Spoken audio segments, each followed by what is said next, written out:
Amen. Mon frère préféré, c'est Papa Bruce. Donc, il a une voix terrible. On aimerait qu'il demeure une des chorales de l'église. Comme ça, on a 4 chorales. Comme ça, il commence à chanter à chaque culte des familles. Qui veut ça? Amen. À chaque culte des familles, les familles chantent. N'est-ce pas que c'est une bonne idée? Et ils chantent très bien, vraiment. Que Dieu vous bénisse.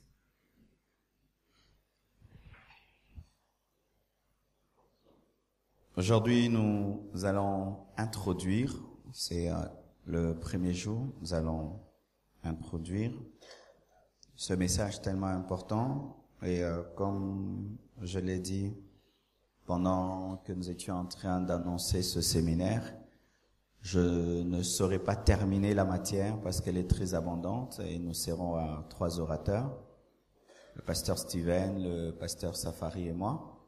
Ce qui fait que même après ce séminaire, nous allons continuer ces enseignements à partir du mercredi prochain.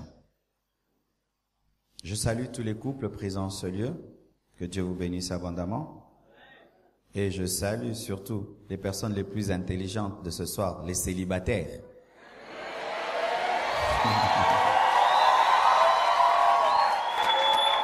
Ah oui, vous savez pourquoi? Parce que vous voulez connaître des choses qui appartiennent à votre futur. Et vous allez entrer dans le mariage vacciné. Oh, j'aurais aimé être à votre place. Amen. Parce que, bien-aimés frères et sœurs, vaut mieux prévenir que guérir. Et vous recevez le vaccin avant d'attraper des maladies. Alors ne dites surtout pas que ce n'est pas notre séminaire, c'est le séminaire de couple. Comment est-ce que nous sommes plus nombreux qu'eux? Non, vous êtes très concernés parce que vous êtes la génération future des mariés. Et nous savons que plus nous allons vers le temps de la fin, il y a croissance de l'iniquité. Il y aura aussi rapidité des divorces. Il y a un temps, les gens attendaient 10 ans pour divorcer. Aujourd'hui, c'est 2 ans, 1 année même 1 semaine. Aujourd'hui même, paraît-il qu'en Europe, il y a des machines. Vous n'avez plus à vous perdre le temps à aller devant un juge. Vous allez devant une machine qui déclare que vous êtes divorcé et vous donne les papiers. Et vous êtes vraiment concerné. Le message que nous allons apporter ne concerne pas que les Congolais, il concerne le monde entier. Et nous avons des frères et sœurs du monde entier qui nous suivent sur Facebook. Nous vous saluons sur Periscope, sur YouTube. Ce qui fait que nous n'allons pas seulement dans ce séminaire parler des réalités congolaises. Amen. L'église Compassion, c'est une église internationale. Nous avons des fidèles du monde entier, de toutes les races, dans le monde entier, qui de plus en plus d'ailleurs nous disent, pasteur, n'oublie pas que tu n'es pas que le pasteur des Congolais. Ils m'ont même écrit aujourd'hui, ne parle pas lingala. Parce que je suis aussi leur pasteur. Avec le développement actuel, l'église, ce n'est plus les 4 murs, l'église est devenue virtuelle, mais elle est réelle. Si l'Antichrist utilise l'Internet, l'église aussi doit le faire. Amen. Que Dieu bénisse le comité qui a organisé ce département, ce séminaire. C'est leur premier séminaire et ça commence très bien. Président, que Dieu vous bénisse abondamment et toute l'équipe. Nous sommes debout, nous allons lire la parole du Seigneur. Matthieu 19, verset 3 jusqu'au verset 12. Matthieu 19, verset 3 jusqu'au verset 12. Vous y êtes? 1, 2, 3. Allons-y. Les pharisiens l'abordèrent et dirent pour l'éprouver, « Est-il permis à un homme de répudier sa femme pour un motif quelconque ?» Il répondit, « N'avez-vous pas lu que le Créateur au commencement fit l'homme et la femme, et qu'il dit, c'est pourquoi l'homme quittera son père et sa mère et s'attachera à sa femme, et les deux deviendront une seule chair. Ainsi, ils ne sont plus deux, mais ils sont une seule chair. Que l'homme donc ne sépare pas ce que Dieu a joint.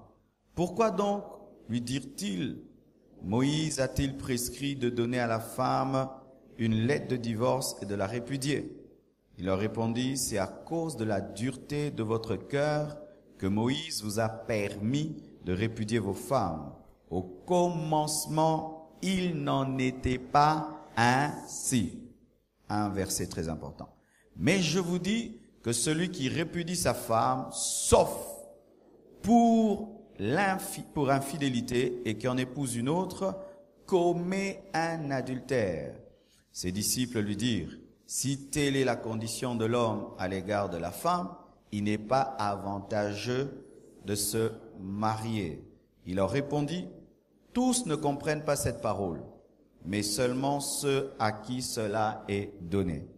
Car il y a des eunuques qui le sont dès le ventre de leur mère, il y en a qui le sont devenus par les hommes, et il y en a qui se sont rendus tels eux-mêmes à cause du royaume des cieux. Que celui qui peut comprendre, comprenne. Que Dieu bénisse sa parole. Asseyez-vous, s'il vous plaît. Que celui qui peut comprendre, comprenne. C'est-à-dire qu'il y a beaucoup de mystères sur le mariage et il faut vraiment avoir un entendement spirituel pour comprendre. Et je vous prie Dieu qui nous donne à tous ce soir de comprendre. Amen. J'ai eu un très grand combat spirituel dans la préparation de ce séminaire. Bizarre, c'est comme si je tenais une croisade d'évangélisation. J'ai senti les forces des ténèbres vraiment être en colère, m'agresser pour m'empêcher de dire ce que je veux dire. Et moi, j'aime quand le diable résiste, donc c'est très bon. Comme ça, je vais en parler encore 2 semaines. Mais sachez que l'ennemi n'est pas content. Il n'est pas content que nous disions ces choses. Il ne veut pas que tu comprennes. Il ne veut pas que tu saisisses. Il voudra que tu donnes ton oreille sans donner ton cœur. Il voudra que tu sois là présent physiquement sans que tu sois là spirituellement. Battez-vous pour vraiment comprendre et entendre ce message. Comme c'est dit sur l'affiche, nous allons parler sur comment vaincre l'esprit de divorce. Amen. Aujourd'hui, je vais plus exposer le fardeau que Dieu m'a donné par rapport à ce thème. Je vais expliquer les détails du thème. C'est à partir de demain que nous allons commencer à parler des stratégies, parler des solutions. Aujourd'hui, je vais en parler un tout petit peu, mais ce sera vraiment à partir de demain que nous allons donner les stratégies pour vaincre l'esprit de divorce. Tout d'abord, c'est quoi le divorce? Amen. C'est quoi le divorce? Il y a beaucoup de choses pour définir le divorce, mais nous n'allons pas trop nous y attarder car nous sommes là pour parler des solutions. Mais s'il faut donner quelques définitions sur le divorce, c'est la dissolution du lien matrimonial. C'est la dissolution du lien matrimonial ou du mariage. C'est ça le divorce, c'est la dissolution du mariage. Là où il y a donc le divorce, il n'y a plus de mariage, même s'il y a eu des enfants. Le divorce, c'est le fait de se séparer de son conjoint pour vivre seul ou pour se remarier. Car il y a des gens qui se séparent pour vivre tout seul. On ne divorce pas toujours parce qu'on aime quelqu'un d'autre. Amen. Des fois, on divorce seulement parce qu'on préfère être seul. Et beaucoup de gens pensent que le divorce est toujours provoqué par l'adultère. Non, le divorce n'est pas toujours provoqué par l'adultère. Certains seulement préfèrent une vie de solitude qu'une vie avec un homme, avec une femme. Et il y en a de plus en plus en Europe, quelqu'un qui a divorcé, mais qui vit tout seul parce qu'il trouve qu'il préfère avoir des chiens à la maison qu'un mari et une femme. Donc, bien aimé, quand vous voyez un homme divorcé, une femme divorcée, ne dites pas toujours qu'il a aimé une autre femme ou un autre mari. Certains seulement se lassent des devoirs qui existent dans le mariage. Avant de sortir, tu dois dire à l'autre, quand tu rentres, tu viens d'où, tu dois expliquer tout. Et il y a d'autres qui se fatiguent seulement de cette vie. Mais d'autres divorcent parce qu'ils ont trouvé mieux. Ils se rendent compte qu'ils n'avaient pas bien choisi. Ils se rendent compte qu'ils avaient choisi trop vite, qu'ils n'avaient pas vraiment maîtrisé les contours de leur personnalité. C'est pourquoi moi je déconseille aux jeunes qui n'ont pas encore cerné le contour de leur personnalité de se marier. Celui qui se marie sans se connaître épouse quelqu'un qui ne connaît pas parce que tu ne connais pas ta pointure. Comment est-ce que tu achètes des chaussures? Amen. Ne vous pressez pas, car si tu n'as pas fini de grandir et tu achètes par exemple une chaussure, aujourd'hui tu chausses du 39 alors que tu as appelé à finir avec du 42, demain tu auras des problèmes, tu auras mal dans tes chaussures parce que tu t'es limité trop tôt. Et il y a des jeunes comme ça qui se marient trop tôt, 18 ans, 19 ans, il se marie parce qu'il a les moyens, mais il n'est pas assez mature et ils divorcent lorsqu'ils ont 40 ans. C'est pas que je suis contre un mariage d'un jeune de 18 ans. Si tu as la maturité et déjà 18 ans, tu te connais, eh ben fais-le, mais c'est très rare, n'est-ce pas? Les gens se séparent de leur conjoint, certains pour vivre seuls, d'autres pour se remarier. Le divorce est un parjure. Qu'est-ce qu'un parjure? Le parjure, c'est le fait de briser un serment. Tu te tiens à l'église, on te pose la question, veux-tu cet homme? Oui, je le veux. Veux-tu cette femme? Oui.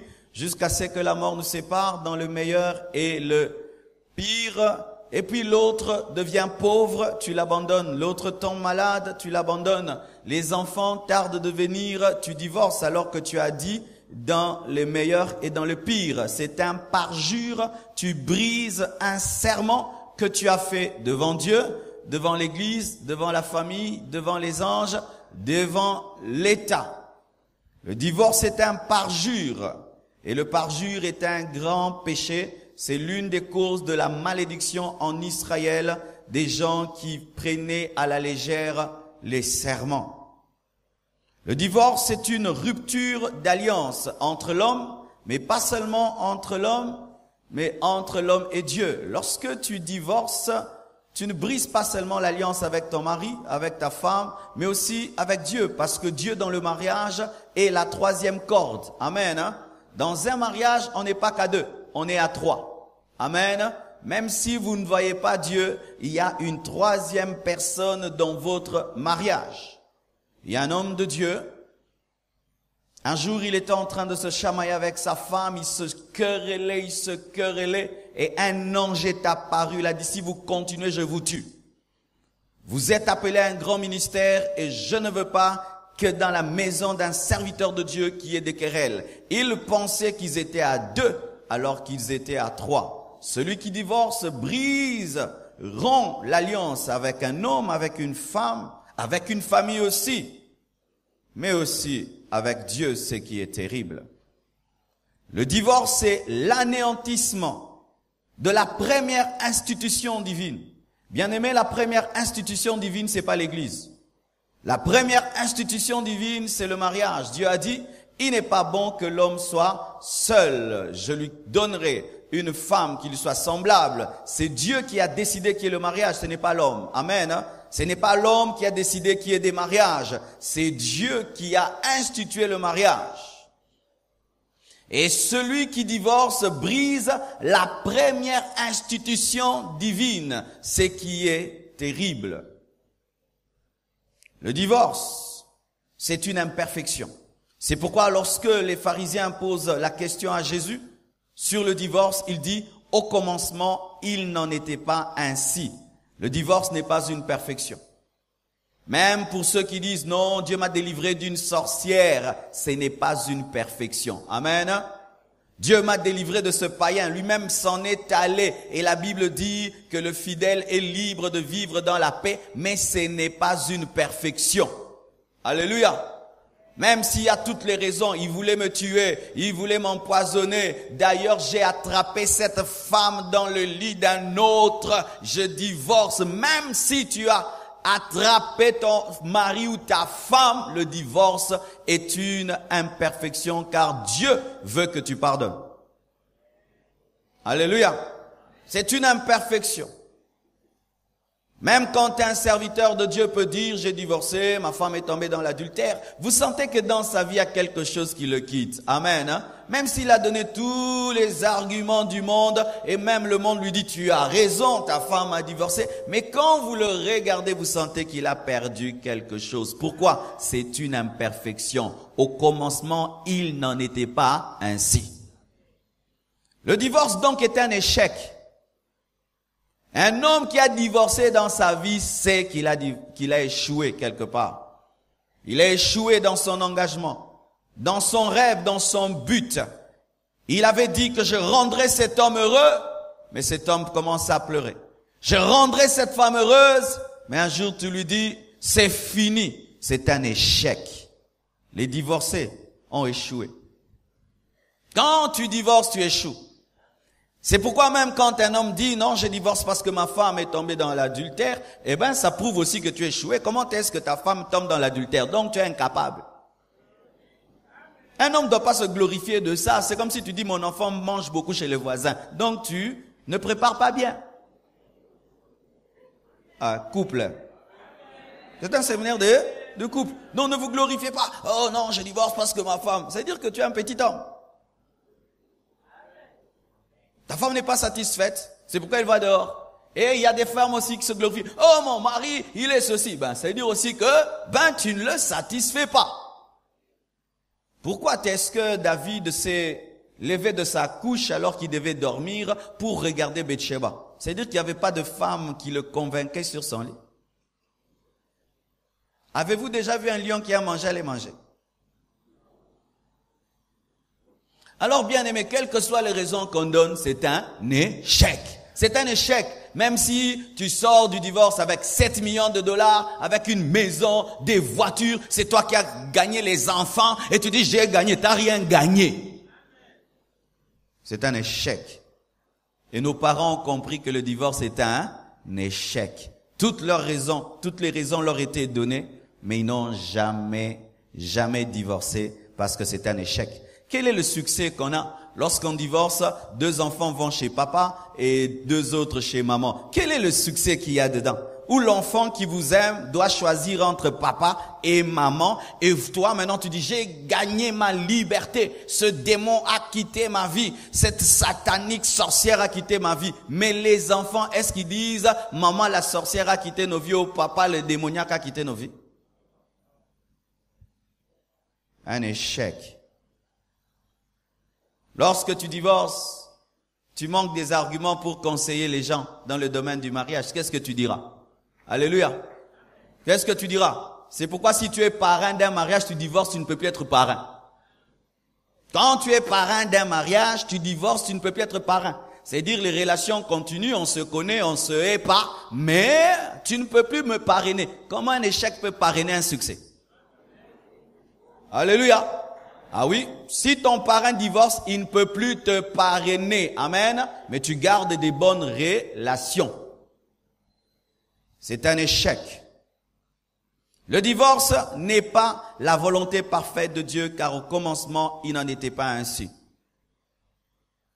Même si Jésus-Christ a dit pour raison d'adultère, il dit sauf pour raison d'adultère, mais vous sentez que la volonté profonde de Christ n'est pas de répudier sa femme pour raison d'adultère, mais de pardonner. Mais il dit que si ton cœur est dur et tu n'arrives pas à pardonner, donc tu peux. Donc c'est une volonté permissive. Amen. Le divorce, même pour raison d'adultère, est une volonté permissive. Mais la volonté parfaite de Dieu, c'est le pardon. C'est le pardon.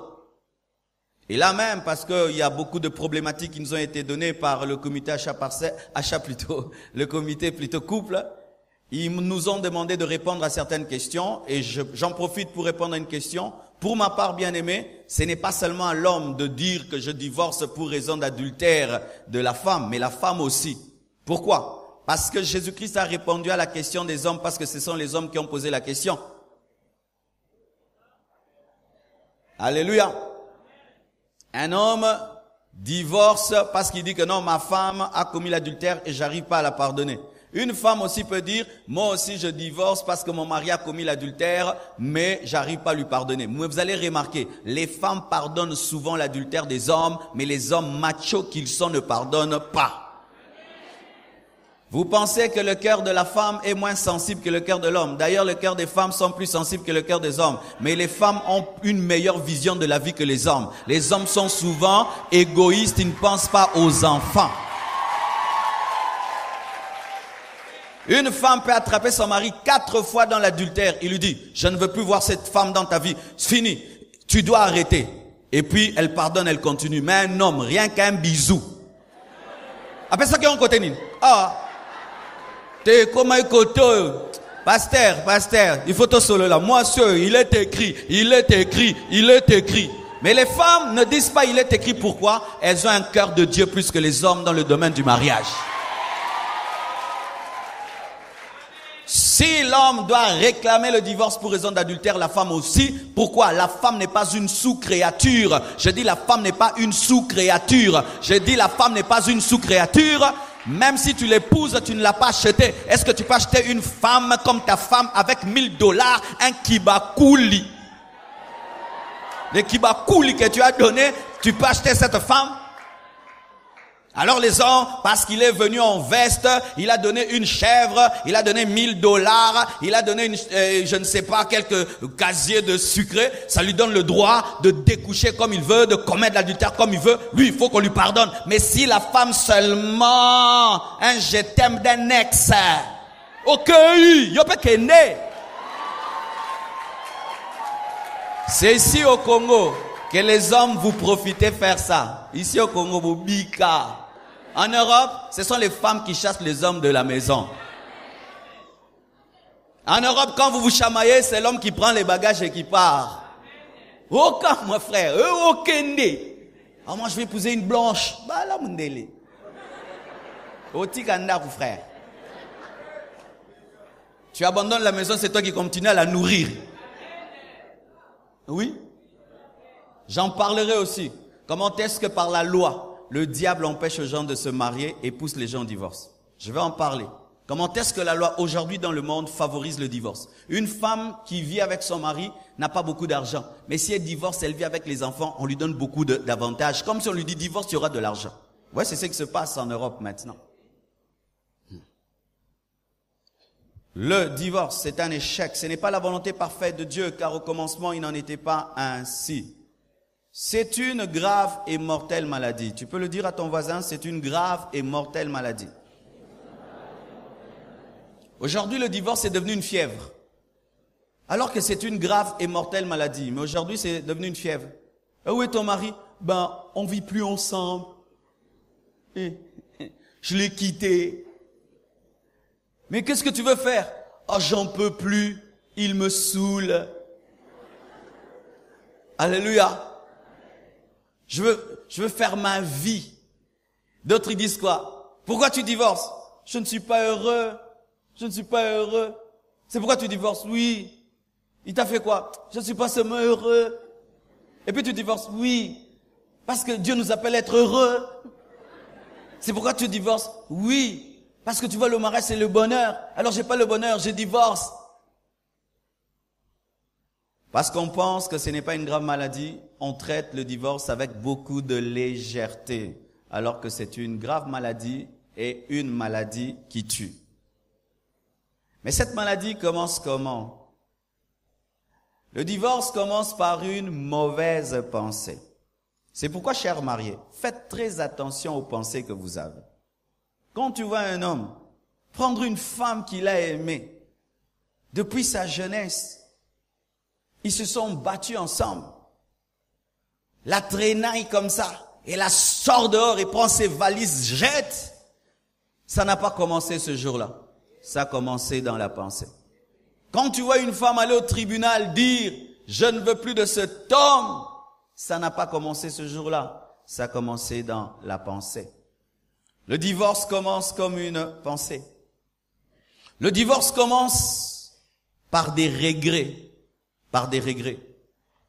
Et vous voyez dans la parole de Dieu, la première crise dans une famille et dans un couple se révèle dans Genèse. Lorsque Adam dit à Dieu, c'est la femme que tu m'as donnée. Il regrettait d'avoir épousé Ève. Le premier homme a regretté. Les regrets, les soucis. Où ton mari dort, tu te réveilles, tu le regardes. Il ne tinde kinga, na balai. Où ta femme dort, tu te réveilles et tu la regardes. On va presser la vie.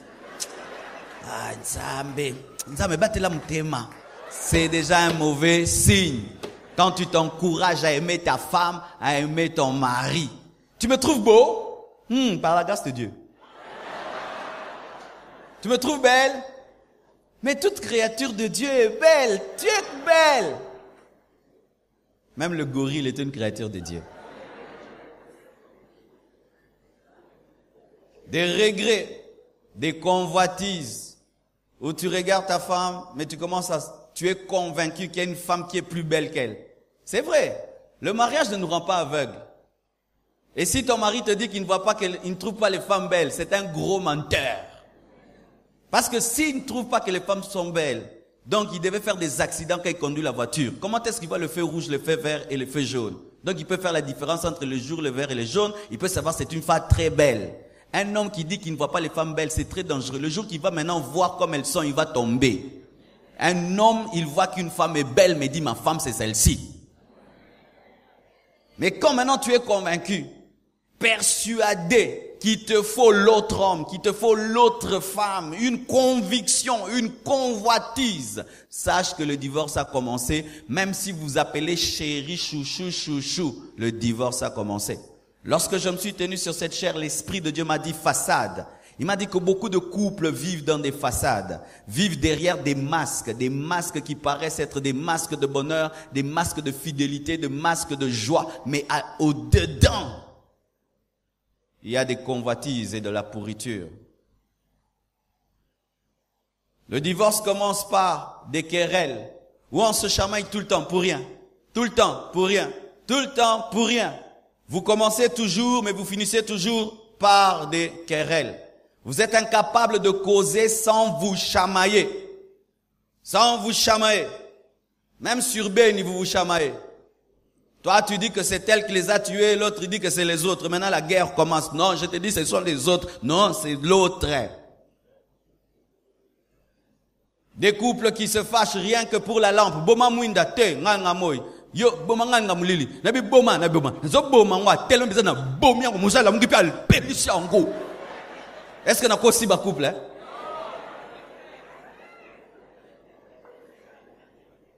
Boma climatiseur, te nganga malili. Pelisa nganga mulunge. E soke pa bino boss bala la malili. Ngai awa na nganga mulunge. Yo soze mwana malemba kuna etalio menga kola na gombi. Ah, ofingi ba papa nanga, ofingi bisika na peuta. Ma kofi bobundi din climatiseur. Vous qui allez vous marier, bilo reuse de la vie ngwana. Ah okama, mais ba parler en langue. Et le matin personne ne salue l'autre. Vous pensez qu'il y avait un grand problème, climatiseur. Appelez ça qui minda, mandulala.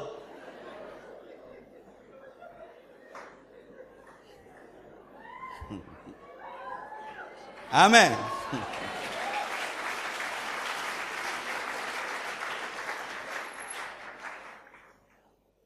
On se chamaille que pour des verres qui se cassent, des assiettes qui se cassent. Et souvent, nous les papas. Toi, si tu casses les verres, il n'y a pas de problème. Mais si elle casse les verres dans cette maison, vous pensez que je ramasse l'argent? Vous pensez qu'on ramasse l'argent? Non, vous commencez à blaguer. Mais si lui casse, mais vous ne lavez pas bien les verres, il y avait de l'huile. Vraiment, dans cette maison, lavez bien. Des querelles, tout le temps, ce sont des querelles. Et vous savez, quand il y a tout le temps de querelles qu'on cause, qu'est-ce qu'on fait? On ne cause plus. Alors, toi, quand je te parle, on se chamaille. Mais sachez quoi? Un silence imposé par la colère n'est pas un silence. C'est un silence qui fait plus mal que les querelles. Je t'assure, si tu aimes ta femme, tu ne sauras jamais faire un jour sans lui parler, à moins que tu ne l'aimes pas. Mais moi, faire une journée sans parler à Blanche, vraiment, c'est l'enfer. Comment je vais faire? Parce que le matin, je vais la croiser. Je brosse les dents, elle est là. Je fais comme ça, elle est là. Alors imagine, tu fais 2 jours, tu ne parles pas ton mari à ta femme. C'est vrai, vous ne vous querellez pas. Mais la pression qui existe dans la maison, là, peut vous donner des crises cardiaques et même des gastrites. Un homme normal, une femme normale, n'arrive pas à dormir si il sait qu'il ne parle pas à sa femme.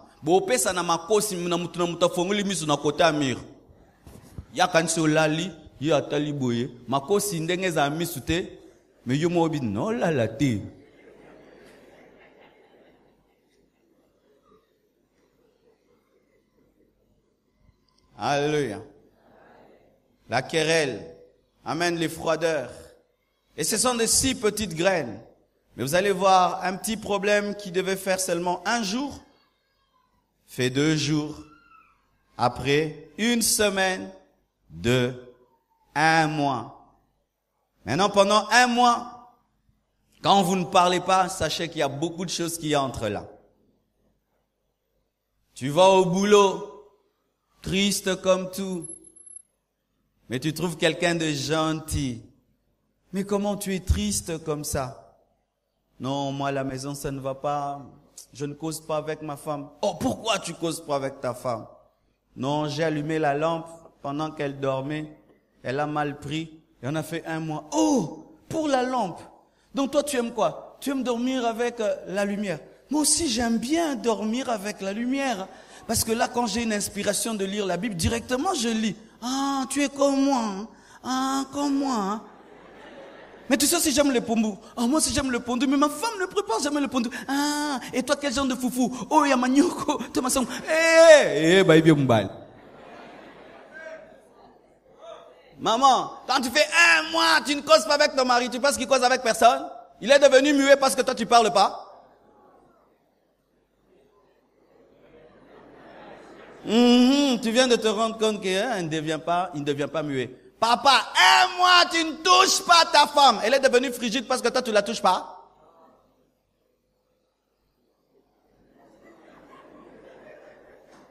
Non, si me mikolo yo.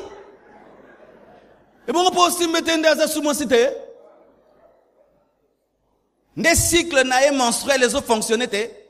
N'a pas période d'ovulation.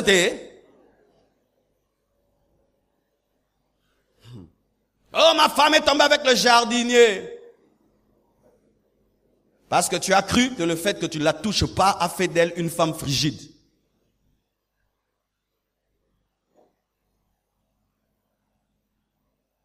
Votre silence m'effraie, je vais parler. Vous savez, moi j'aime le ministère de Jésus. Il ouvre les yeux des aveugles, il fait marcher les paralytiques, il marche sur l'eau, on lui pose des questions sur le mariage, il les trouve. C'est être un prédicateur équilibré. Tu parles de l'onction, des miracles, des prodiges, mais tu parles aussi des choses de la vie. Sinon, vous êtes déséquilibré, vous aurez l'onction des prophéties, mais vous échouez dans le mariage. Et vous savez maintenant, après la froideur, qu'est-ce qu'on fait? On vit ensemble, mais on a divorcé. C'est-à-dire qu'on ne quitte pas la maison, cette maladie évolue, vous vivez ensemble, mais vous êtes des divorcés. Mais vous ne rendez pas la dot. Vous n'allez pas au niveau du tribunal, ni à l'église. Mais vous êtes ensemble. Mais dans le cœur, il n'y a plus d'amour. C'est comme ça que le divorce évolue. Vous êtes ensemble, il n'y a plus d'amour. Chaque fois que mon épouse sort, j'ai peur. J'ai peur. Je prie toujours pour elle. Seigneur, qu'elle n'ait pas d'accident. Quand elle revient, je dis, gloire à Dieu. Elle ne sait pas. Mais j'ai peur. Mais quand l'amour te quitte, Zambé, moi je suis au accident. Si papa, maman, on recommençait ce monde et on dit chacun devient célibataire, vous êtes libre soit de reprendre vos femmes ou de ne pas le faire. Qui va aller reprendre son mari ou sa femme?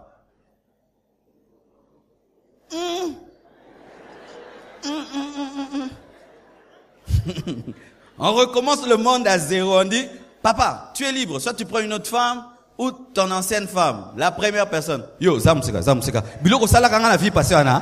Eh, zamba kumama bandeli, renouvellement de toutes choses. Mais si tu l'aimes, la première personne, tu vas courir, mutumsusa zoete, ngaye kaka. Mais quand l'esprit de divorce a commencé, on dort ensemble, on ne se touche plus. On dort ensemble, on se fait plus de bisous. Déjà des mauvais signes. On vit ensemble, on ne se salue plus. Il n'y a plus d'amour, il n'y a plus d'émotion. Et on évolue. On ne dort plus ensemble. Celui-ci dort dans une chambre, l'autre, ça devient la séparation des corps.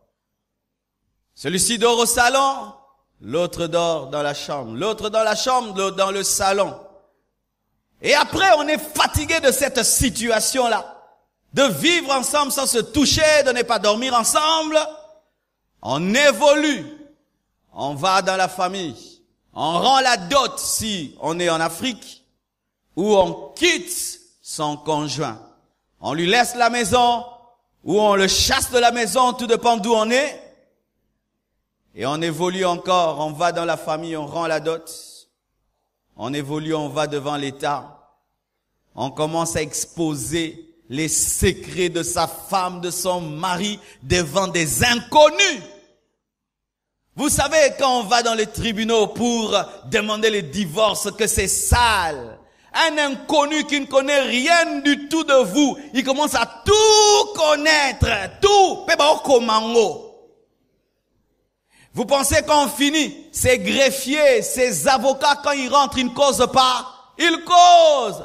Ah, papoyon. Moi, yo.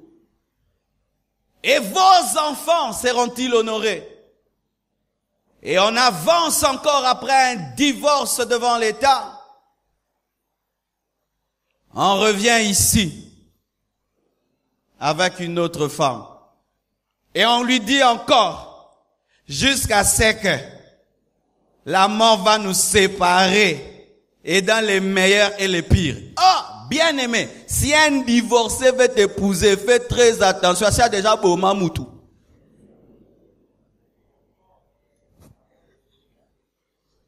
On dit toujours ceci, celui qui a divorcé une fois a tendance à divorcer deux fois. C'est vrai.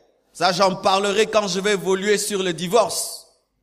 Mais une personne déjà divorcée sait déjà comment on brise une alliance.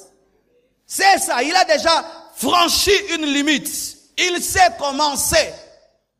Il peut te dire des choses, mais sache que lui, il est déjà allé trop loin un jour dans sa vie. Il sait ce que c'est que d'amener devant le tribunal l'homme et la femme de sa vie. Il sait comment est-ce qu'il peut faire 2 ans, 3 ans, résister à l'angoisse malgré qu'il a quitté l'homme ou la femme de sa vie. C'est pourquoi quand vous voulez vous marier et que quelqu'un te propose, posez toujours la question, surtout en ce temps-ci. Est-ce que je suis le premier homme de ta vie, la première femme? N'es-tu pas divorcé? Parce qu'aujourd'hui, il y a des jeunes divorcés. Il a 25 ans, mais il a déjà divorcé 2 fois.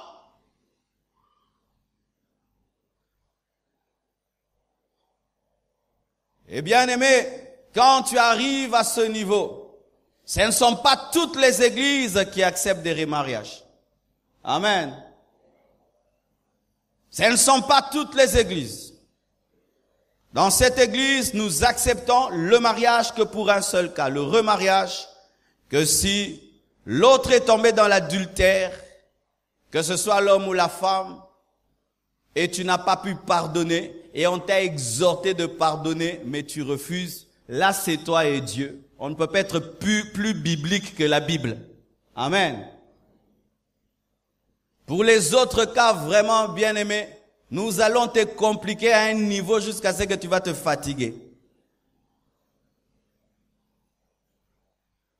Je parlerai d'autres exceptions pendant le séminaire pour ceux qui ont posé des questions. Mais si l'autre veut m'empoisonner, je trouve vraiment le poison dans ma nourriture, il veut me tuer. Qu'est-ce que je vais faire? L'autre me propose d'entrer dans l'occultisme, c'est la condition pour vivre avec lui et je refuse.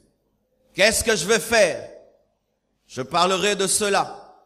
Il me bat à mort, je me retrouve toujours à l'hôpital, même dans le coma, après qu'il m'ait battu. Qu'est-ce que je vais faire? Nous parlerons de ces exceptions-là. Amen. De ces exceptions-là. Bien-aimés frères et sœurs, voici. Jésus-Christ dit que celui qui repudie sa femme pour une autre raison que l'adultère commet l'adultère et expose sa femme à l'adultère. Et la Bible dit que les adultères n'hériteront pas le royaume des cieux. Bien-aimés frères, voici. Lorsque tu es tout seul et tu n'as pas un homme, une femme que tu as épousé, Dieu traite ta spiritualité d'une autre manière.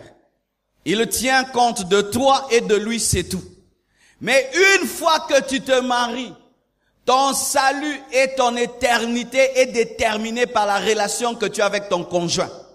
C'est pourquoi les hommes du temps de Jésus-Christ ont dit, si telle est la condition de l'homme par rapport à la femme, donc il n'est pas avantageux de se marier. Donc bien aimé, c'est dangereux. Frère célibataire, alléluia. Si tu veux rentrer à 23 heures, qui va t'empêcher?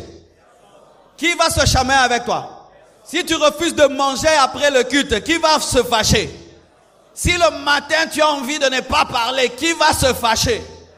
Si tu veux porter ton jean bleu pendant 2 mois, qui va s'énerver? Mais si tu te maries, ce sera différent. Différent. Ainsi, ton éternité dépend de Dieu, mais aussi de ta relation avec ton mari et ta femme. Il y a des hommes, s'ils ne s'étaient pas mariés, ils allaient aller au ciel. Ils iront en enfer parce qu'ils se sont mal mariés. Ah oui? Qu'au sautait? Tu es seul, tu es doux, calme. Tu épouses une femme querelleuse à un niveau. Ya lobara descend ma loba, yozanli kukuma.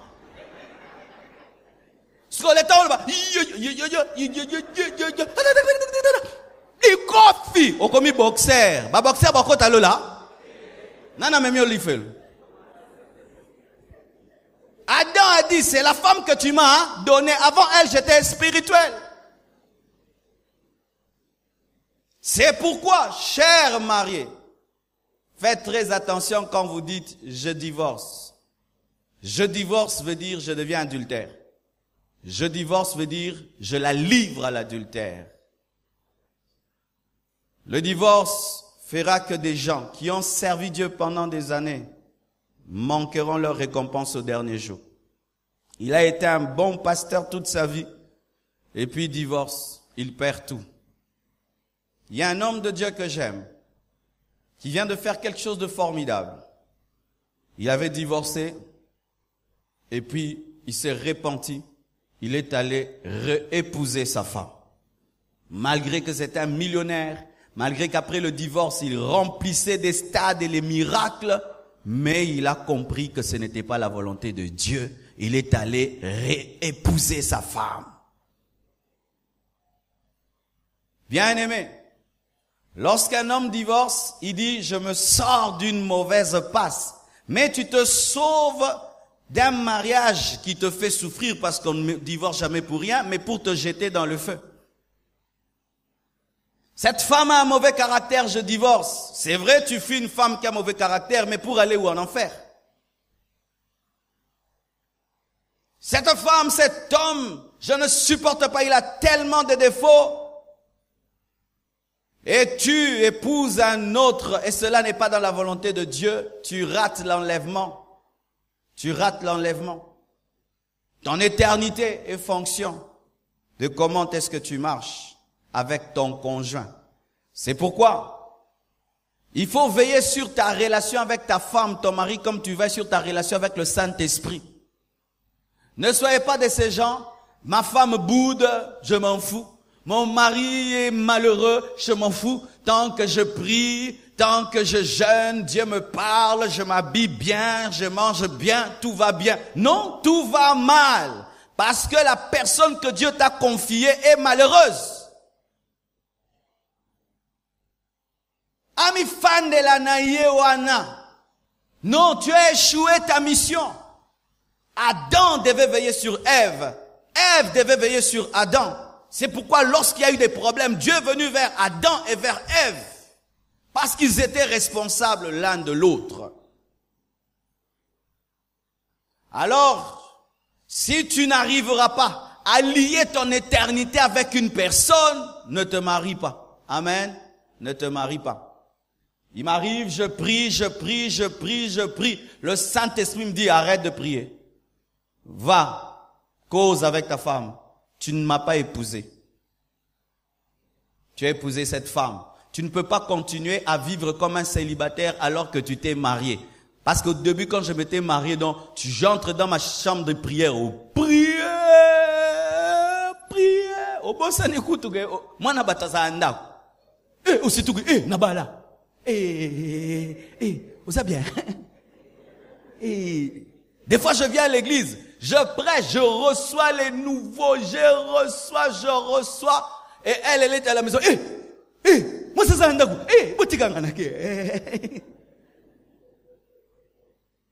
mais avant, Dieu était content, c'était le zèle. Je suis là jusqu'à 22h, 23h. Mais quand je me marie, ce n'est plus le zèle, c'est le déséquilibre. Il y a un temps pour vivre comme un célibataire. Une fois que tu te maries, tu dois chasser l'esprit du célibat. Tu ne peux pas continuer à vivre comme un célibataire dans le mariage. Où tu fais ce que tu veux. Tu décides comment tu vas t'habiller. Tu décides ce que tu vas manger. Non, tout ça change. Est-ce que tu es prêt à ça? Au moins ta forme là, les larana. Oh, changer. Célibataire à la landine. Occuper tous les territoires.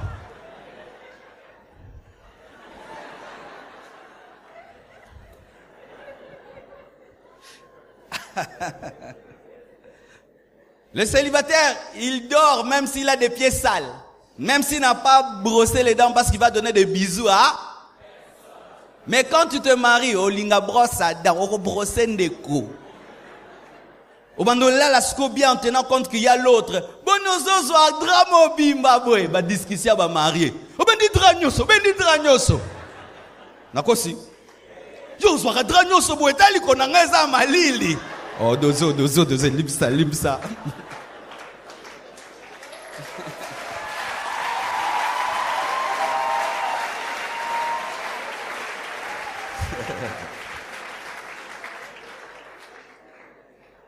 J'ai aimé ce que le département de couple a écrit dans le syllabus qui nous a été donné. Et quand un homme divorce, ce qu'il ne sait pas souvent, c'est que les divorcés engendrent des divorcés. Vous allez remarquer, les gens qui divorcent facilement viennent de quel genre de famille? Moi, j'aurais du mal à divorcer. J'aurais du mal. Mon père et ma mère ont fêté dernièrement 42 ans de mariage. On les a amenés dans un restaurant. Tout le monde était autour d'eux. Ils étaient au centre. J'ai regardé, vraiment je les enviais. Et je sentais qu'ils s'aimaient beaucoup. Ils ont vieilli, mais l'amour n'a pas vieilli. On leur a fait un cadeau, un grand tableau avec un arbre, des branches et des fruits. Et l'arbre, c'était eux. Les branches Et à chaque coin, on mettait leurs enfants, et leurs enfants, ça tournait ça. Quand on leur a donné, mon père a pleuré. Il a dit, je ne pouvais pas imaginer qu'en épousant cette femme, ça allait engendrer tout ça. Et vous pensez que moi, je peux détruire? Moi aussi, j'aimerais qu'on me fasse ça.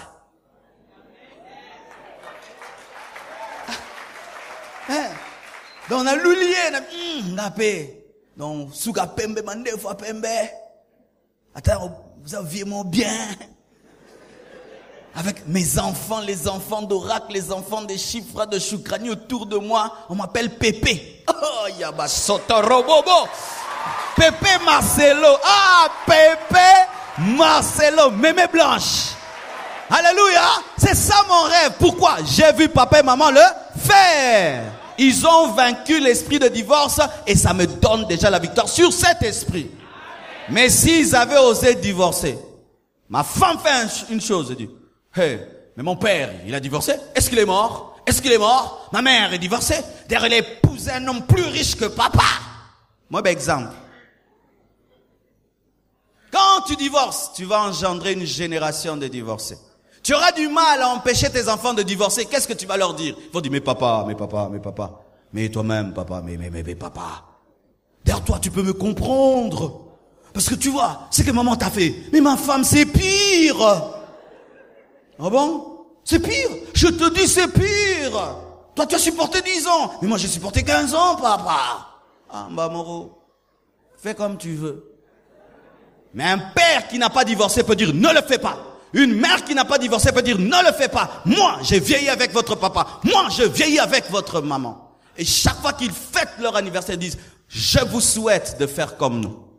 Ça, c'est plus qu'un séminaire. Parce que j'ai vu les déboires qu'ils ont connus, les difficultés, la richesse, l'abondance, des temps de chute, des temps de relèvement, des temps durs. Mais malgré ça, ils sont restés ensemble. Et ils disent, dans leur syllabus, qu'il était démontré que la plupart des délinquants proviennent des familles de divorcés. Ce sont les divorcés qui engendrent les chégués. Vous pensez que ces enfants qui sont sur la rue, si vous les appelez, causez. Rarement papa et maman sont ensemble. C'est souvent maman est partie et la femme qui est venue a dit qu'on est sorcier et nous a jetés dehors. La plupart des temps, c'est cela. Et il a été dit aussi que la plupart des dictateurs proviennent des mauvaises familles. Là, j'insiste pas. Mais parlons de Mobutu. Mobutu est mort, on peut parler. On ne connaît pas son père, et sa mère a presque son âge. Tu vois déjà, c'est bizarre. Tu vois un enfant blessé, et puis il dit les léopards. Tu vois déjà léopard. Étudiez. Hitler, il avait un problème dans sa famille. Tous ces grands hommes qui blessent le monde ont des problèmes. Michael Jackson avait des problèmes avec son père. La plupart de ces hommes grands qui font du mal au monde sont sortis des familles détruites. Vous voyez cette famille qui est en train de détruire le monde, la famille Kardashian. Vous voyez ce qu'elle est en train de faire. Papa décide de devenir une femme. Donc papa l'amour qui vous imaginez cette famille, qu'est-ce qu'elle est en train de faire? Les familles détruites engendrent des enfants détruits. Parce que ce qui domine les parents finit par dominer les enfants. Et si vous fermez la porte à l'esprit de divorce, vous fermez la porte aussi dans la vie de vos enfants. Mais lorsque vous ouvrez la porte à l'esprit de divorce, il attaquera facilement vos enfants. Un père, lorsqu'il veut divorcer, il regarde sa descendance. Une mère, quand elle veut divorcer, regarde ses filles. Regarde ses filles. Des mamans qui ont des très très belles filles, mais qui divorcent. Ta fille, elle est tentée par des hommes tous les jours. Elle ne tombe pas parce que maman est là. Maman est sévère. Maman est sévère. D'où vient ce bijou? D'où vient ça? D'où vient ça? Remets. Et puis maman, voulant la liberté, laisse cette jeune fille avec papa qui sort le matin et qui rentre à 22 heures et ne sachant même pas que sa fille maintenant a un téléphone de $1000. Et demain, cette fille attrape le sida et c'est papa qui pleure. Tout ça, nous ne savons pas. Tous les enfants qui sont ici savent que lorsque tu as papa et maman qui sont coriaces et sévères, même si tu es entouré de mauvais amis, tu dilues toujours ce qu'on te dit parce que tu sais qu'à la maison, il n'y a pas n'importe qui. Mais quand tu sais que eux-mêmes sont fragiles, tu te permets tout parce que tu as des réponses à leur donner. Et vous-même, et vous-même. Ton enfant t'a déjà dit, et toi-même? Obété mena ekoti. Et si kota qui a obéti, koti. Alléluia. Dernièrement, notre fils, il vient et nous dit, papa, maman, j'espère que vous n'allez jamais divorcer. Je dis, hé, petit, où est-ce que tu as appris ces mots? Oh non, parce qu'à l'école, il y a notre ami, ses parents viennent de divorcer. Une petite fille de 8 ans, 9 ans, qui est en train de raconter à ses amis le divorce de ses parents. Et il dit, d'ici là, je ne veux plus étudier dans cette école parce que je ne saurais plus revenir parce que maman n'a pas les moyens de payer l'école. Et puis l'enfant vient vous confirmer, vraiment notre ami n'étudie plus ici parce que sa maman n'a pas les mêmes moyens que papa. Oracle, c'est ça. Et un enfant de 9 ans, mais il a peur que ses enfants divorcent, ses parents divorcent, mais il a 9 ans. Il veut pas vivre ce que son ami a vécu. Souvent nous oublions tout ça. C'est ainsi que vous voyez des filles belles, elles ne font que faire souffrir les hommes. Tu l'aimes, elle te bouffe l'argent, elle te chasse. Tu l'aimes, elle te bouffe l'argent, elle te chasse. Pourquoi? Elle a vu comment est-ce que sa mère a souffert, elle a décidé de se venger. Tu vois un homme, jamais il ne dit à une femme je t'aime, il t'épouse, mais je t'aime et bimate. N'est-ce pas que Bele Baba la Baba je t'aime te? Je t'aime. Naliba la eza miracle hein. Je t'aime, je t'aime. Je t'aime pour ne l'oroté hein, je t'aime précédaraté mais je t'aime pesa, je t'aime ya tongo. Je t'aime à Boutouté, waneza je t'aime à Lukuta. Je t'aime à Lukuta sa stratégie.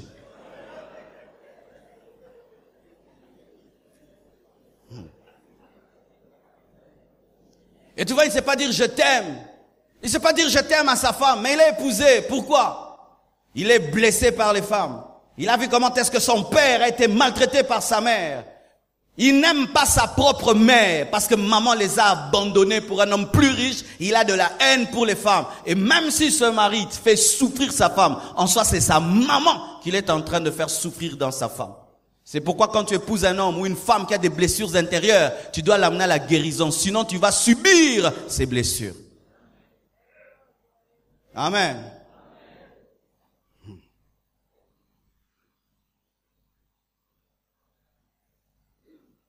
Bien-aimés frères et sœurs, je vais parler un tout petit peu de l'esprit de divorce et nous allons prier. Bibliquement et théologiquement, voici la vérité. La vérité biblique et théologique, c'est que le mal ne vient pas directement du diable. Lorsque l'homme pêche, ce n'est pas d'abord Satan, c'est l'homme lui-même. Amen. Parce que souvent les hommes lient tout mal au diable. Non, l'homme est mauvais sans le diable. Mais l'homme accentue son mal avec l'aide du diable. L'homme naît mauvais. L'homme naît pécheur. L'homme commet le péché parce que le péché est en lui. Il est charnellement et naturellement mauvais. Et étant donné que le divorce est une œuvre de la chair, l'homme divorce parce que charnellement, l'homme est un parjure, il ne sait pas garder un serment. Ça, c'est la nature de l'homme. Maintenant, comment est-ce que je parle maintenant de l'esprit de divorce? L'esprit de divorce, c'est un démon qui vient accélérer le défaut, la maladie qui est dans l'homme, qui le pousse au divorce. Lui, il vient t'aider. Tu y vas 30 à l'heure, lui te pousse à 300 à l'heure. Amen, hein? Tu commences à penser au divorce et puis tu veux te rétracter. Lui, il vient pour te maintenir dans une mauvaise décision. Vous voyez, déjà, ils disent, on va divorcer, c'est d'abord eux. Après, ils disent, non, on arrête. Maintenant, il y a un démon maintenant qui vient, qui veut que ça aille jusqu'au bout. C'est un esprit qui vient derrière le divorce charnel, afin de l'accentuer et de le provoquer. Et c'est un esprit sournois. Qu'est-ce qu'il fait? Il travaille en secret, furtivement, pour intensifier les querelles. Une petite querelle de rien du tout, ça devient une querelle où vous vous battez jusqu'au sang. Une querelle de rien du tout devient une querelle où il faut maintenant appeler tous les membres de la famille et des sorciers qui viennent siéger dans votre maison. Une petite rancune d'un jour devient une rancune de toute la vie où tu rappelles à ton conjoint des choses faites il y a 3 ans, 5 ans, 6 ans. Où tu deviens comme même un chien, une infidélité bizarre, où tu couches avec tous ceux qui passent, les bonnes, les cousines, les nièces, les tantes, les enfants. Vous voyez quelqu'un qui devient comme ça, les démons aussi maintenant sont entrés dans son impudicité. Où la femme a une insoumission bizarre. Donc, il y a un numéro au T. Un numéro au T. Dans une insoumission, au moins, où il y a des démons. Chérie, je peux avoir de l'eau?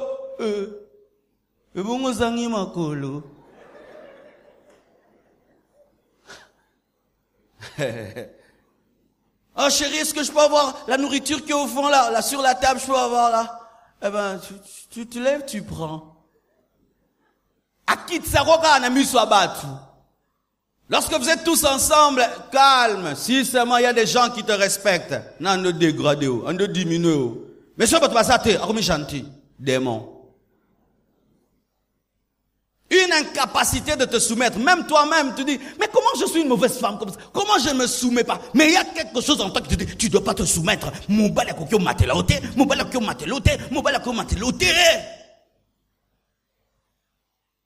Aujourd'hui, si vous ne savez pas, beaucoup de divorces proviennent de l'insoumission. Et j'aimerais parler à ceux qui sont en Europe. Quand je suis allé en Europe, j'ai remarqué une maladie grave chez les femmes. Sur 10 femmes, 8 l'ont. Quelle maladie? Elles se comportent comme des hommes devant leur mari. Le marié est là, elle efface son mari, c'est elle. Elle décide sur tout, elle parle à sa place, elle décide à sa place. Et bizarrement, ça peut mailler les belles de ma français à Mbangou. Les femmes en Europe ont maîtrisé l'Europe plus que leur mari. Maîtrisé, elles se sont adaptées à l'Europe plus que leur mari. Bon, on tout va lemba, mais on maîtrisé lemba pour ton niveau moko. Et les hommes de plus en plus sont mal à l'aise dans de tels foyers. Il y a des doctrines qu'on donne aux femmes. Oh non, si tu satisfais ton mari sexuellement, tout va bien. Qui vous dit ça? Les gens qui sont mariés savent que vous pouvez finir ces plus beaux. Soignez! Ah oui, chers célibataires. Des fois on vous ment. Oh non, si je satisfais mon mari, le couple ira bien. Mais bon, tu vas au bout, tu vas au soin.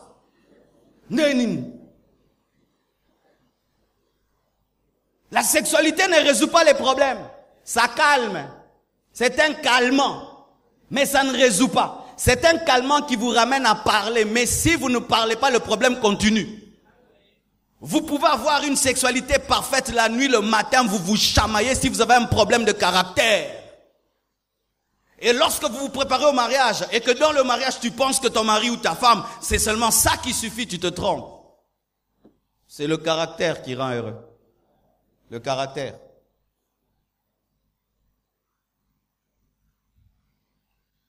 Il accentue les malheurs. Il y a certaines personnes qui divorcent à cause du malheur. Ta vie allait bien jusqu'à ce que tu as dit oui à un homme. Tu l'épouses, 2 jours après, on le chasse du boulot. Gloire à Dieu. Toutes choses concourent au bien de ceux qui aiment Dieu. 1 semaine après, il tombe malade. Alléluia, papa. Une autre, il est tamponné. Ô Dieu de Job, soutiens nos cœurs. Après, paralysé. Après, un tel couple attaqué par l'ennemi souvent est tellement secoué que tu commences à dire, peut-être que l'autre c'est un sorcier. Depuis que je l'ai épousé, voilà les problèmes qui m'arrivent. L'esprit de divorce se cache derrière des scandales, des malheurs. Imaginez un homme, on viole sa femme. Sa femme n'est pas tombée dans l'adultère, hein? On a violé sa femme. Mais qui n'arrive plus à aller vers sa femme. Pourquoi? Parce qu'il la trouve sale. Mais sa femme n'a pas commis le péché. Et il aime sa femme. Mais le fait que pour lui c'est sa femme, mais un autre l'a violée pendant un temps, il ne supporte plus sa femme. Un esprit est venu seulement pousser quelqu'un à violer sa femme devant lui. Là, ça ne dépend pas de vous. Mais il y a quelque chose à l'extérieur, vient. Et cela arrive. Comment vaincre cela?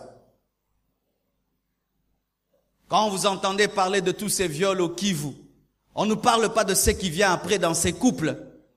Est-ce que ces couples demeurent solides après que tu aies vu tout un bataillon sur ta femme?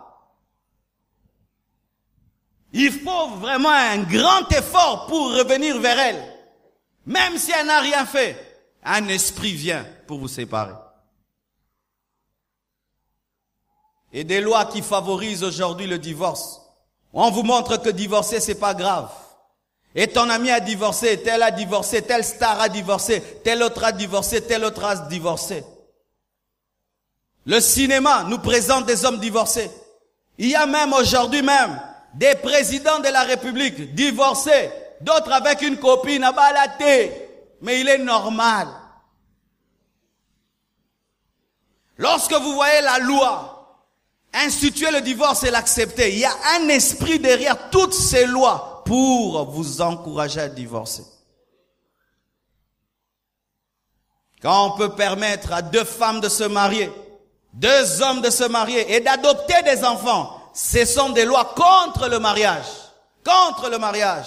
Un homme quitte une femme pour épouser un homme. Et une femme divorce d'un homme pour épouser une autre femme. Et la loi le permet et oblige même les églises de bénir. Il faut aller en prison que de bénir de tels couples. Tu acceptes qu'on ferme l'église, mais tu ne béniras jamais un tel couple. Et des fois, vous vous aimez, mais les enfants ne viennent pas. Un esprit qui vous attaque par la stérilité. Par la stérilité. 1 année, tu comprends. 2 ans, 3 ans, 5 ans. Les couples qui vivent la stérilité sont souvent attaqués par l'esprit de divorce. Souvent attaqués, même si ils ne le disent pas souvent. Pourquoi? Tu vas chez tes amis, il y a des enfants qui jouent. Tu te dis, quand est-ce que moi aussi on va me recevoir? Papa! Aujourd'hui, j'étais à la maison avec un homme, il n'a pas encore des enfants. On prie souvent avec lui pour que Dieu lui fasse grâce. Et pendant qu'on était là en train de causer, ma fille est venue. Elle a sauté sur moi. Je l'ai fait tourner. Et je sentais son œil. Il disait, quand est-ce que moi aussi je vais tourner avec ma fille? Et si il n'est pas spirituel, lorsqu'il rentre à la maison, il regarde sa femme. On a tourné. Oh. Mais moi je dis, on ne se marie pas pour avoir des enfants. On ne se marie pas pour avoir des enfants. C'est pourquoi je vais parler dans les jours qui viennent. La place de la parole dans votre couple détermine si vous allez vaincre l'esprit de divorce ou pas. Car si ce sont les émotions, les bénédictions qui déterminent votre fidélité à Dieu, vous allez divorcer si les enfants tardent. Même si jusqu'à la mort Dieu ne vous donne pas les enfants, ce n'est pas une raison de divorcer. Mais quand les enfants ne viennent pas, un esprit se cache derrière ça. Va même trouver une femme ailleurs, aie un enfant avec elle, et puis tu l'amènes dans la maison. Je connais des femmes qui sont sorties avec des hommes, une fois seulement, il prend l'enfant, il l'amène. Les enfants même ont grandi, le père ne sait pas que c'est pas ses enfants. Elle me dit, c'est dit, pasteur, tu m'as prêché sur la vérité. Tu vois ces 2 enfants, ils appartiennent pas à cet homme. Est-ce que je dois lui dire? L'homme a 70 ans, elle a 60 ans. Et ce sont ces enfants reçus à l'extérieur qui sont plus intelligents, plus prospères que ces vrais enfants. Oh, l'aubaine.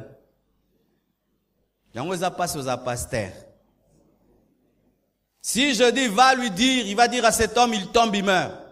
Et si je dis ne dis pas, elle va vivre dans l'hypocrisie. Non, il y a sauté ça qui est.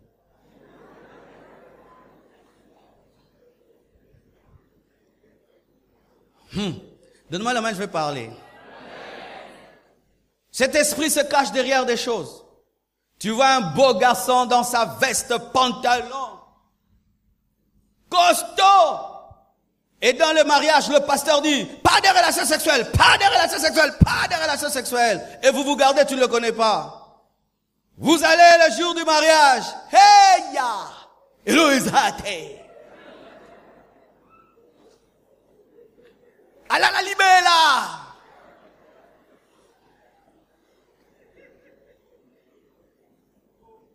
Mais, surtout les jeunes mariés, causent souvent, oh moi ces derniers temps, non, non, non, non, non, non, vraiment, vraiment, non, non, non. Yosko bandio kosa, ngape, non, non, non.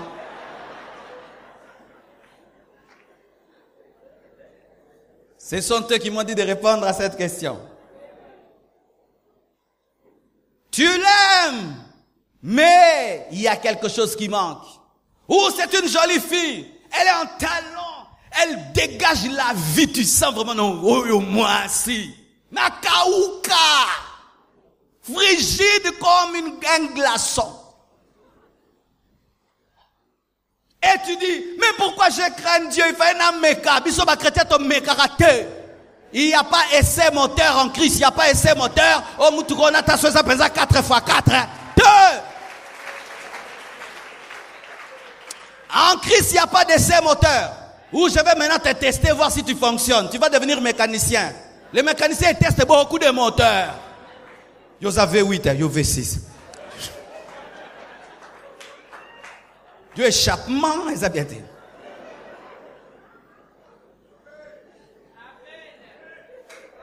Mais tu l'aimes, mais il est frigide. Tu l'aimes, il est impuissant. Tu l'aimes, mais il devient impuissant. Parce qu'il y a aussi une impuissance qui vient après. Une frigidité qui vient après. Et avec la ménopause. Et on m'a même dit un médecin en Afrique du Sud m'a dit, pasteur, tu parles toujours de la ménopause des femmes, mais aussi la ménopause des hommes.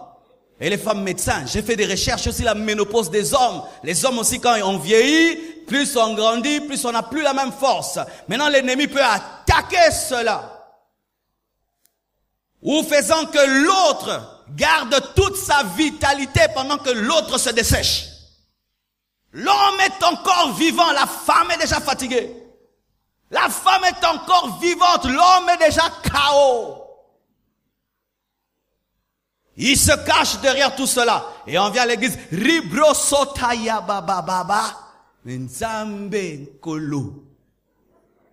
Comment peux-tu faire lorsque tu vis avec une femme frigide? Comment peux-tu faire lorsque tu vis avec un homme impuissant? Comment tu peux faire lorsque l'autre n'aime pas ça, mais toi tu aimes ça? Toi, il faut ça, l'autre est, et c'est l'autre mukena viti na morokutute. Oh, neuf sabino marmeuse et labino. Parce que souvent quand vous vous mariez, toi dans la tête, comme je me suis gardé comme ça, gloire à Dieu. Nzambe penza. Nga penza vraiment na bondeli et puis na bondeli. Mais écoute, aza kunata yama bando solo la nabino. Yaza ba projet ma solo. Est-ce que beaucoup tu n'as pas visé ça et au kanate.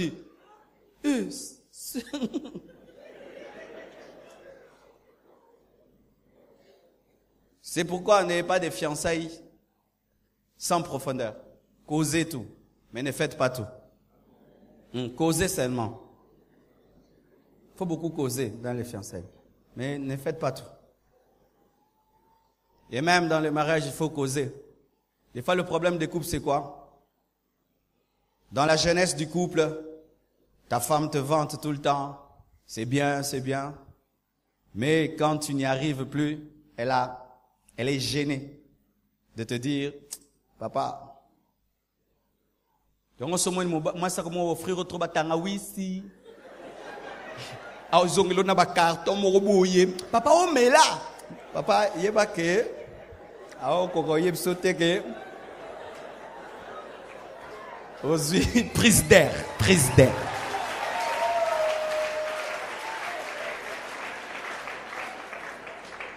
Comme la melo manioke belé, manioko.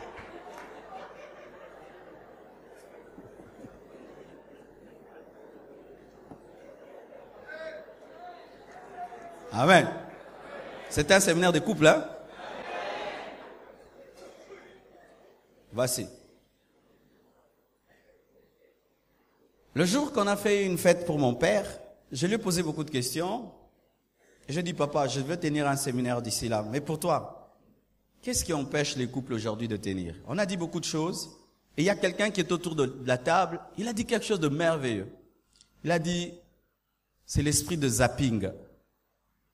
Je dis, l'esprit de zapping? Il dit, oui. Tu vois, nos parents sont restés ensemble parce qu'en leur temps, il n'y avait qu'une seule chaîne. RTNC. OZRT. Donc, si tu veux suivre un film, tu dois attendre le soir pour suivre OZRT.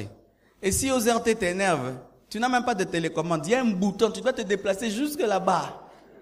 Mais les enfants d'aujourd'hui, ils zappent, ils zappent, ils zappent, ils zappent, ils zappent. National Geo, ils zappent. Euronews zappent. France 24, ils zappent. Il peut être en train de suivre 3 films au même moment, n'est-ce pas? Eh bien, oh, Bandé Natala déjà. Ok, Nasuka, Bozongil na katikati. Dans un télécommande Ernyo Soka. Il y a des gens qui suivent jamais rien, n'est-ce pas? Il faut que zapper. Et l'esprit de zapping vient aussi dans les mariages. L'homme devient une émission qui n'est pas intéressante à zapper à côté de Mission Msous, Euronews.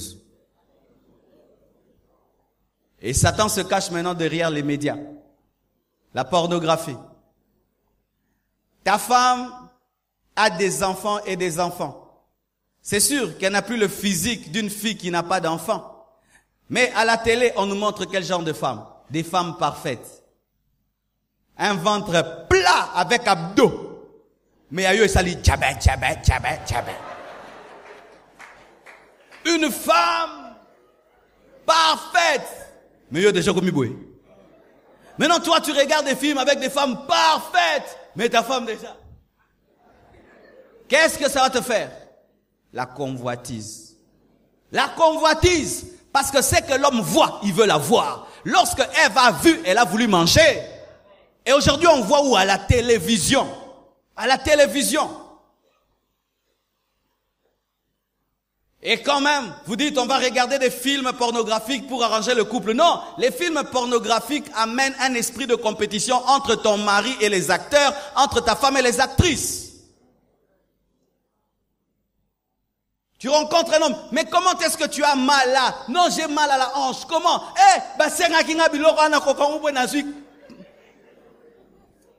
Crampe. Ou tu commences à être exigeant avec ta femme. Fais ça, mais fais ça. Mais elle, pour le faire, elle se drogue. On lui donne beaucoup d'argent.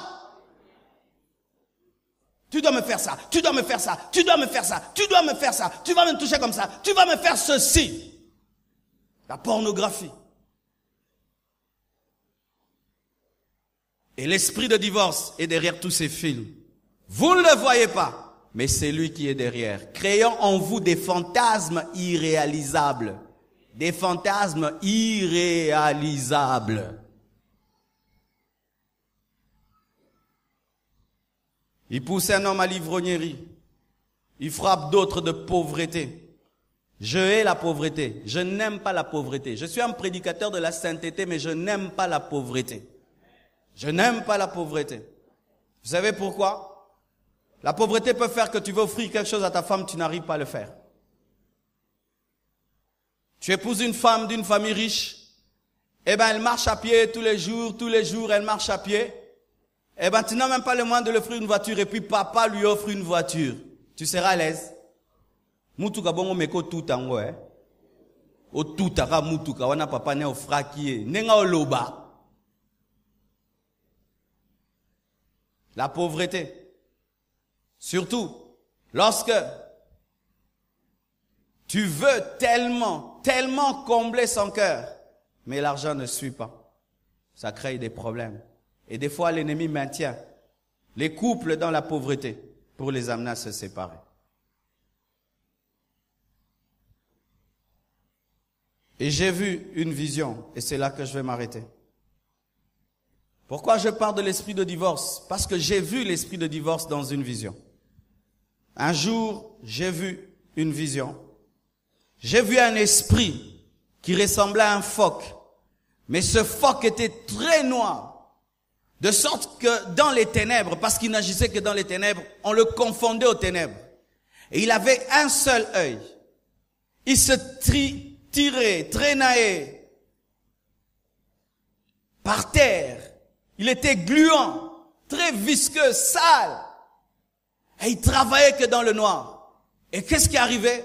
Lorsque cet esprit mordait seulement un couple, un conjoint, il s'en allait. Même si vous êtes ensemble, il continuait parce qu'il savait qu'avec le venin qu'il avait mis dans l'un des conjoints, vous finirez par vous séparer. Et qu'est-ce qui arrivait? Les conjoints qui étaient mordus transformaient l'autre en zombie. Les deux devenaient des morts vivants. Et Dieu m'a dit qu'il y a beaucoup de foyers qui sont des foyers des zombies. Ils sont ensemble, mais ils ne sont plus ensemble. Le foyer paraît être vivant, mais il est déjà mort. Des morts vivants. Ils sont vivants, mais ils sont morts. Ils sont ensemble, mais ils ne sont pas ensemble. Ils sont en train d'attendre la mort. Le venin a déjà commencé. Et lorsqu'il mordait un couple, et que ce couple était transformé en mort vivant, en zombie, il y avait une lumière dans chaque couple qui vivait ensemble. Automatiquement, cette lumière s'éteignait. Et ce qui m'a effrayé, c'est que le 3/4 des avenues étaient dans les ténèbres. Le 3/4 des couples, des familles étaient dans les ténèbres. Quelques-unes des maisons seulement étaient dans la lumière. C'était des maisons qui avaient résisté. C'était des couples qui avaient résisté. Et tu pouvais voir sur toute une avenue, tout est ténébreux sauf quelques maisons. Et qu'est-ce qui arrivait? Lorsqu'il avait mordu les couples et que les couples étaient transformés en zombies, ils ne travaillaient plus. Parce que ces couples aussi travaillaient à mordre les autres. Lui contrôlait seulement. Et c'est ce que Dieu m'a enseigné. Des fois, lorsque l'esprit satanique a agi et qu'il a infecté les couples, il y a maintenant des couples qui travaillent à aider les autres à divorcer. Tu vois une femme qui aide les autres à devenir des mauvaises femmes. Tu vois un homme qui entraîne d'autres hommes à devenir des mauvais maris. Cet esprit l'a infecté et lui continue le travail. Et voici ce que j'ai vu. Lorsque cet esprit attaquait un couple qui était dans la lumière, il n'attaquait pas les deux au même moment. Ça, j'ai remarqué. Il n'attaquait jamais les deux au même moment. Il attaquait tout d'abord celui qui est faible. Il cherchait d'abord à savoir entre les deux qui est le plus faible. Bien-aimé, quand dans ton couple tu es faible, c'est toi la porte d'entrée. C'est toi la porte d'entrée. C'est pourquoi quand vous vous mariez, ne vous mariez pas des gens faibles. Ils seront la porte. Vous savez, le mariage, c'est comme la valse. La valse ne se danse qu'à deux. Est-ce que tu peux être marié seul? Moi, je suis fort. Ça va. Moi, si je suis fort, j'ai dit, je ne divorcerai jamais. Mais si ma femme dit je divorcerai, je serai marié. Pour que je parle du mariage, il faut que moi je dise non. Elle aussi, elle dit non. Mais si moi je dis non, elle dit oui. Même avec toute ma bonne volonté. On s'est retrouvé quand on a divorce involontaire, mais on a divorcé subi.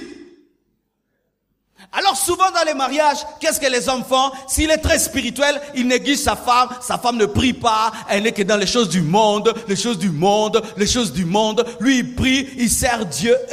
Cette femme-là, quand tu la laisses dans les choses du monde, c'est par elle que ça viendra. Tu viens à l'église tout le temps, Jésus, Jésus, Jésus, ton mari, il est dans les bars, ton mari est tout le temps devant la télé, tout le temps, tout le temps, tout le temps. Toi tu diras je ne vais jamais divorcer, le divorce viendra de lui. On grandit ensemble dans le mariage. On sert Dieu ensemble dans le mariage. Oh lola nanga moko na rokende, yo soko boy lola nanga moko, Satan au côté les panne, pourquoi vous êtes une même chair? Vous avez déjà entendu les cerveaux dire aux pieds, c'est ton problème. Si toi tu vas marcher sur le feu, c'est ton problème. Moi je suis le cerveau. La douleur que les pieds sentiront seront senties par le cerveau. Lorsque les pieds brûlent, qui dit aïe? Les pieds ne disent jamais aïe, mais c'est la bouche qui dit aïe. Lorsque tu grandis dans les choses de Dieu, tu te donnes à Dieu, tu commences à maîtriser la parole. Pose-toi toujours la question, est-ce que ma femme maîtrise? Est-ce que mon mari maîtrise? Est-ce que cette décision que je suis en train de prendre, de vieillir avec elle, est-ce qu'elle aussi a la même décision? Il viendra par celui qui est faible. Et qu'est-ce qui se passait? Cet esprit, regardez, et le plus faible, il attaquait. Il n'attaquait jamais les deux au même moment. Il savait que s'il mordait l'un, c'est fini. Parce que c'est impossible d'être marié tout seul. Vous ne savez pas ce que ça peut faire dans la vie. Toi, tu es une bonne femme. Le matin, tu te réveilles pour ton mari. Tu lui sers son déjeuner. Tu prends sa veste, tu lui donnes. Il part au travail, tu l'appelles. Comment tu vas? Comment tu vas? Comment tu vas? Il revient, tu es là, tu l'attends. Tu es fidèle et tout. Mais lui, la seule chose qu'il sait faire, c'est te blesser. C'est te blesser, c'est te blesser, et c'est te blesser, et te blesser, et te blesser. Bien aimé, c'est une épreuve, hein. Poso pengwe la ye. Bonne ngom mesana si ma Bible, na obwa kango na l'action ngape. Tu es un bon mari, tu es toujours sérieux, tu es toujours fidèle, tu honores ta femme, tu la respectes, tu la traites bien, mais elle ne fait que te ridiculiser, elle ne fait que te ridiculiser, elle ne fait que te ridiculiser. En dehors de la maison, on te traite comme un roi. Quand seulement tu entres chez toi, tu deviens un petit. Toi, tu veux vieillir avec elle, mais tout ce qu'elle fait, c'est pour que vous puissiez divorcer.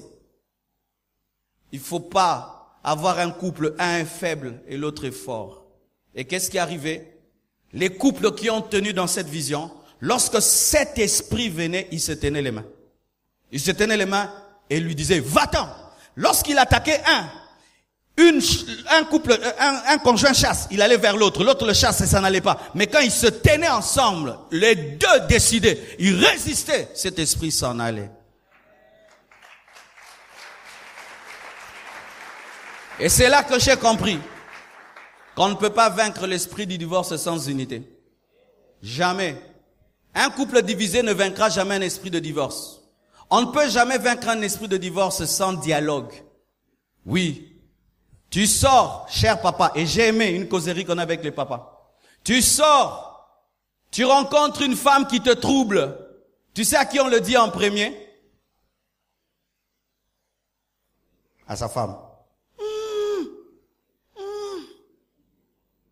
Papa, tu sors, une femme te trouble et veut te ravir le cœur. Tu sens que le cœur est parti. Où est-ce qu'on fuit? On va dire à sa femme, chérie, attention. Tu vois la sœur là, le frère là. Vraiment garde-moi, garde-moi. Mais pourquoi les hommes ne disent pas? Les mamans sont jalouses. Sont même jalouses de leur salut. Un mari qui te dit qu'il est attiré par une femme. Yosko kutolo o kumisa mobile ya bongo. Eh papa, yo lipsinga. Ya to bonde là, tout ça nini. Papa, lobaka vérité. Bosi boko ya kito boko ya kite. Poko kiko tubela boye pamba. Te fois ça la likambo ezali. Likambo linge ya na yebisio yobi ezali. C'est bon, prochainement no yebsote no bundanga mona Jésus.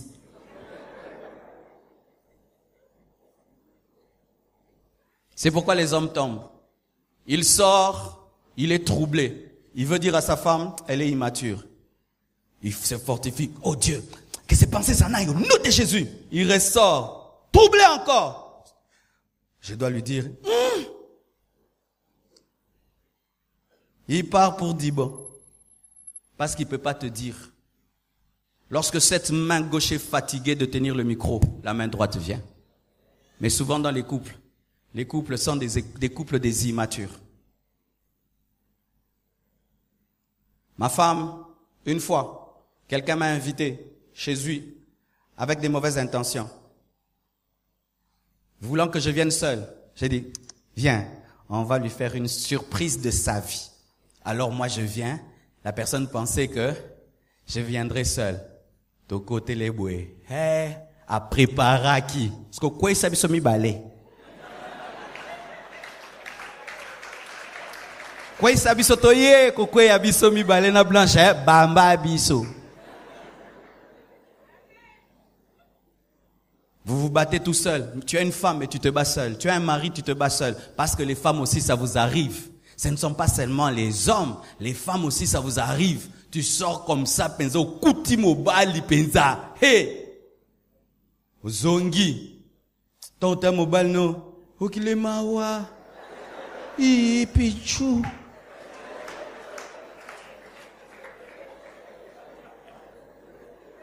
Bon, mais yo, hein, yo, que ça la terre, hein, baninga baso misala minene, yo, que ça la terre, amoni makambu. a vraiment te yopé. Loba vérité. Naningani. Mais yonde mbala vinanga sunganga. Mais un homme, on te dit ça. Hein? Osanini? Oningani? Koningana no zoloba. Expliquez-nous no koningana.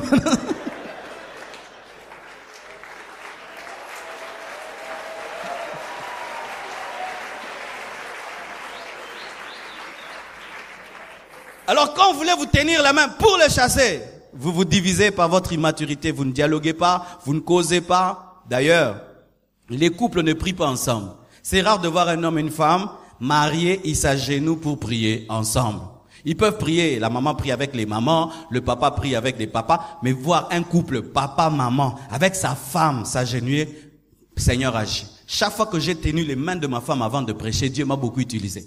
Si seulement je tiens ses mains, même 5 minutes, prions pour ce culte. On prie, Dieu fait des grandes choses. Mais vous allez sentir, les démons n'aiment pas que vous priez avec vos femmes. Que tu pries avec elles. Parce qu'il sait quoi? Que si vous êtes ensemble, vous allez le chasser. Que Dieu vous bénisse abondamment.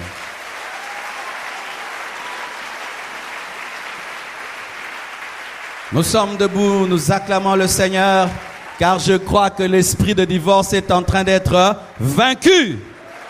Vous connaîtrez la vérité vous affranchira.